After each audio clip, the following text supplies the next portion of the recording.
Hey everybody, welcome to a conversation on Haggai. This is week 2. That's it. I'm done. It's the intro. Good job. Rich, I like wrap it up. It's there. All It's a right. book. I love it. So this, I think, as we think about a Haggai, so I was just going in. I like Go for it. it. You gotta just, however you pronounce it, you just have to own it. Was just, Oh, I thought we we were pronunciation. I thought you were going to The talk about awkward. it being No. cold and... No, that's okay. Okay. We can falling go down in. and stuff. I But- haven't fallen down. I think the thing that we're bringing into the context this week is that this letter, it can be, you can go from Jeremiah's prophetic word that you're going to go back, and then Ezra's, that's moment where King Cyrus allows them to go back to rebuild the temple, and then just in the verse of the day type of reading, you go, and then Haggai, we jump into this, and it's easy to dismiss that there was A long long time. time. And so, if you ask a 14-year-old how long 20 years is, they go, It's like a lifetime for them. when you're your age, 20 years isn't that. I still feel like it's a long time. No, it is. 20 years is a long time. And so this letter picks up in a moment when they were back in Jerusalem and a long time. A long time. But Right. I think the long time, because it stopped. So they came in, they built the altar, they built the foundation right away. Like that happened immediately.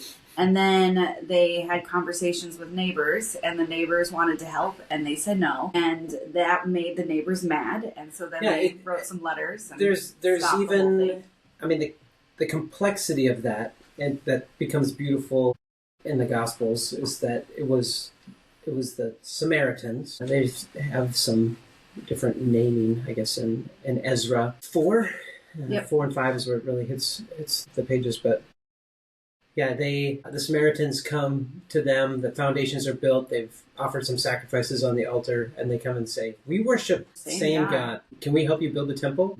There's a lot of complexity into their saying no, but because they said, no, this is our job. Yeah. And maybe not as nice as that. The words that I read no, they didn't feel that friendly. No.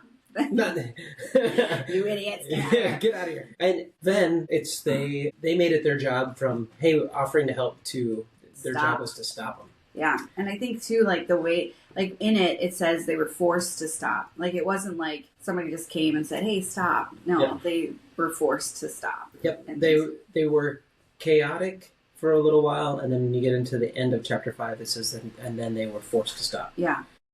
And so last week when the first words of this prophet Haggai is to say, some of you are saying it's not yet time to rebuild the temple. Yeah. And it's easy to have a moment, you go, wow, they've really missed the boat. Mm-hmm. And then it's easy, and some of you, you're making your houses ornate. Now, the thing that we focused on last week is this recurring phrase that happens in this book of saying, give careful thought to your ways. And now we're building a little bit bigger into the picture of this, is that, so 20 years ago, they were forced to stop. And now, you read down to the end of chapter 1, all of a sudden they receive this word from the prophet Haggai, and the same leader goes, let's go. We're going for it. And I think, you can idolize a moment and you go, wow, they were messing things up. And then God nudged, led, spoke something in their life, and they leaped into action and really dismissed the whole backstory of it. And they were on the bench for 20 years. Yeah. They wanted to do this. Like it wasn't, they came here to do this. This is why they're here. So it's like their response to let's go. It feels like, this is what we wanted to do all along. And I think fear got in the way. And I don't know, it seems like being forced to stop when you're at the beginning of something and it's still new, and then someone comes in and forces you to stop. That might feel like if you're living in this way where you're waiting for God to lead you, or, maybe that feels like God saying, okay, pause, I don't know. But for just the fear alone. Well, at minimum, there was, how does time, we call it on the bench, or time not doing what you're passionate about, or time away from what you gave a lot of energy and effort to something, and then a lifetime is away from that. I think it's good to think about, what is the impact of that time? For the people? You. For me specifically.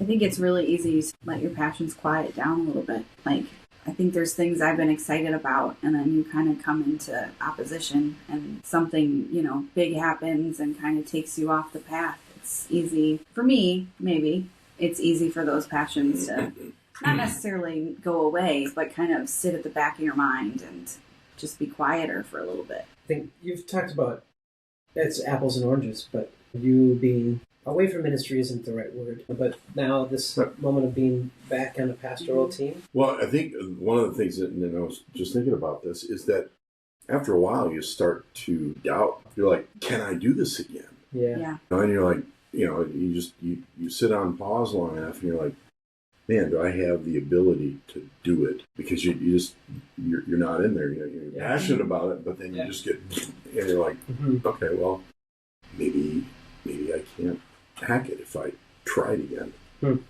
which is kind of a weird thing. Yeah, but I think that's so available in every situation, right? Yeah. I think that's like a trap to get you to quit to some degree. Yeah. Because I also think that when you have this idea or this thing, or God, you feel like God's doing something, and then you don't see it happen, it's easy to disconnect from that. Yeah. But also, I've had so many moments in my life where I get where God does something, and you go, "Oh, that's not what I thought this would be like. That's not what I thought this would look like." Right. I think a lot of kids that are in college to be in ministry someday, they will have a moment where they go, "Oh, this isn't what I thought it was. This line isn't quite as clear. I thought I'd graduate." Well, I think even if it is, I think sometimes that's true. We don't. We just are with our inability to fully comprehend what God's doing. I grew up in a large church, mega church, very professional. Everyone's hired to do everything. And when I went to ministry school, that was the only thing I knew about church and ministry. And so that's what I thought it was going to look like forever. And then you go, "Oh, I guess I'm supposed to help with church plants. Oh, I guess there's no money in that. Oh, I guess..." You end up looking back and you're like, "Oh, I'm exactly where I'm supposed to be." And also, the path to get here didn't look anything like I thought it would be. Yeah. And it's a lot of times I find it's better than what I would have planned, but it sure isn't the same. That's what I was going to say. Is a lot of times I go, "This is different. It's so much better," because my brain's not God's brain. Yeah, the complexity of path, though. I mean, that's fully on display here. If you rewind back to Ezra has some pretty remarkable moments, and one of them, as they've built the foundations, as they're making sacrifice, it gives this brief picture to people were so excited that the temple was coming up out of the ground. They were cheering as hard as they could, and then the older people who had seen the old temple were weeping. Yeah. I'm like, what is happening here?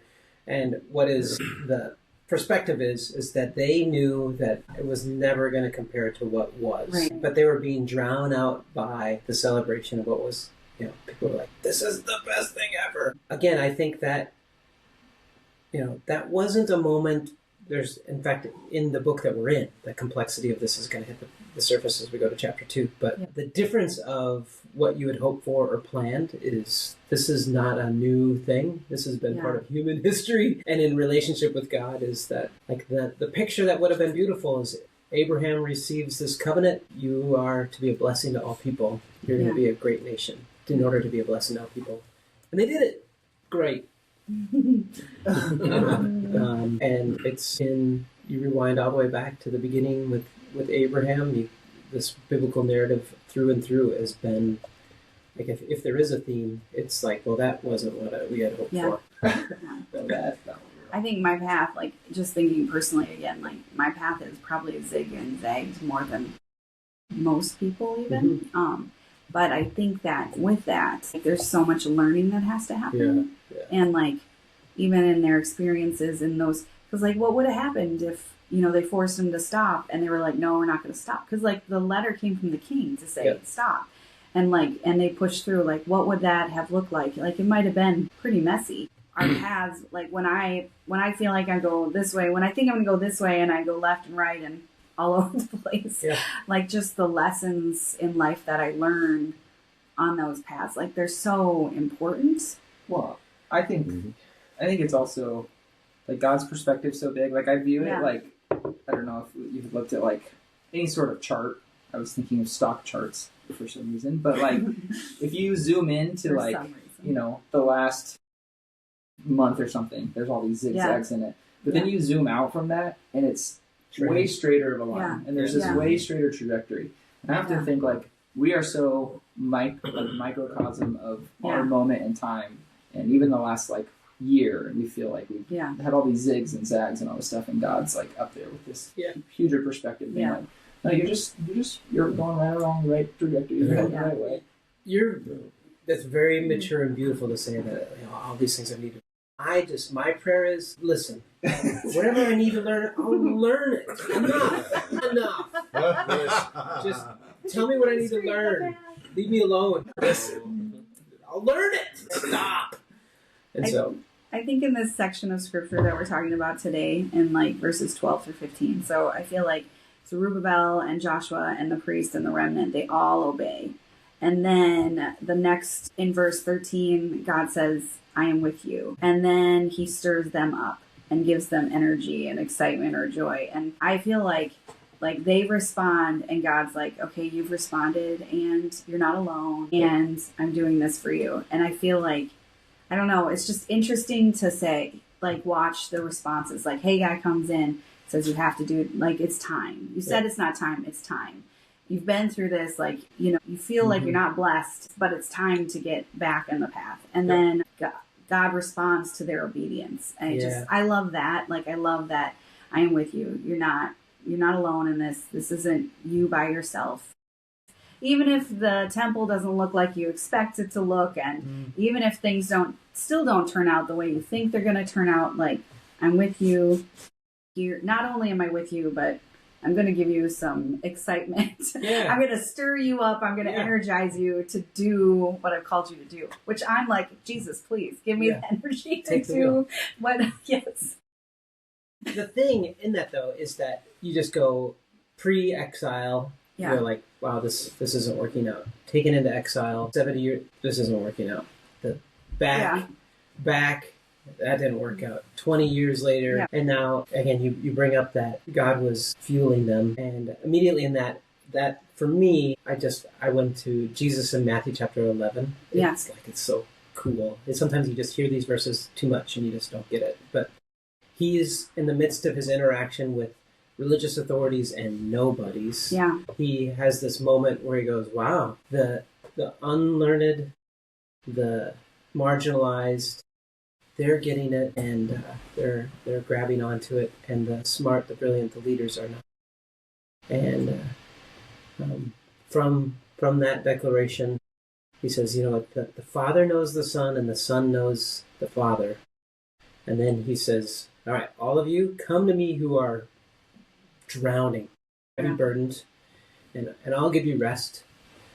And take on my yoke. And it's again, in a agricultural culture, this was the tool used to hook an ox onto a cart or an implement or whatever it was. And so take on this yoke, take on this mantle, this hook, and learn from me.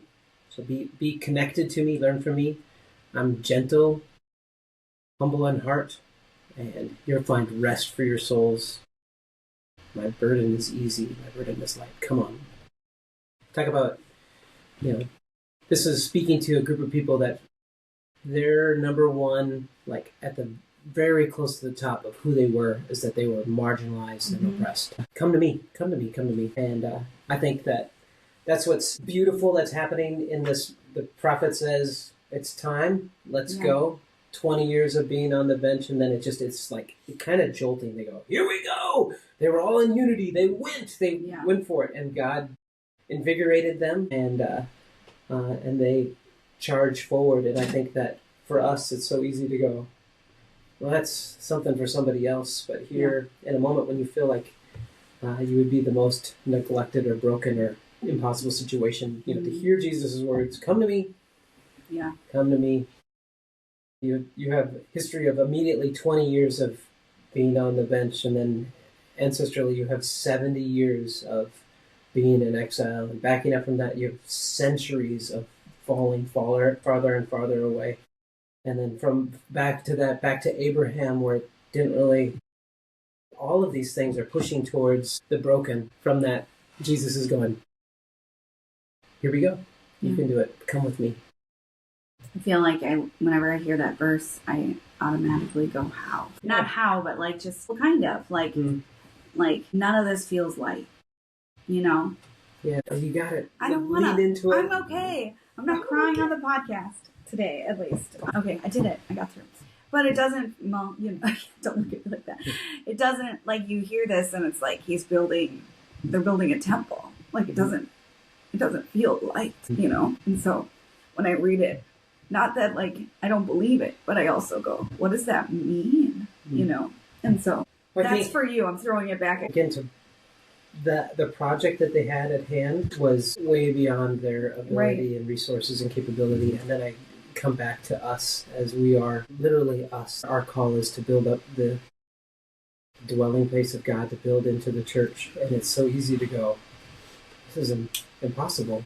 And a lot of times it's, get it in our minds that it's all our responsibility. Yeah. And it's like, God's just saying, okay, work the problem, work the next thing that comes up. And then after that, work the next thing that comes up. And just work the problem, step by step by step. We're not responsible for, building Notre Dame Cathedral in like a year, He's like, work on this, and then this, and then this, and then this. And he's concerned about us doing the little steps because he knows we can't do the whole thing. Right. But he's like, I've equipped you to do these things. Mm-hmm. Just do those. In partnership with him. Yeah, 100%. Yeah. Because when I go, I can go to pace or to busyness or go to all these different things and just go, I don't know, how much more can we, what is the fruit? And then to just hear Jesus' like his arm around your shoulder, come on, just believe me, walking with me is, it's going to be easier than you expected. Okay. And then come with me, this burden, it's going to be light. And I think like last week we took a moment to stop and just go, all right, what does it mean to give some careful thought to your ways? And now here in this moment, if we could just take a moment to go, what is all right, time to get back on task. And to give space for that. It is a faith moment because you could look at a room of people and go, God has never said anything to these people. And I think that's pretty hopeless. But what if I think what a beautiful moment to say, I want to pile up faith and says that God has been working in all of us for a long time. And for each of us not to say, it's so easy to like monochromatic place it on people. God is telling us, but to trust what is Jesus calling you back to, and what is the impact when he says, hey, by the way. Well, the first thing, as we were kind of talking through the building the temple thing, the first thing I think of is they keep running into permitting issues. That's the yeah. It's like, well, they got that foundation, but then they had to stop because of permitting.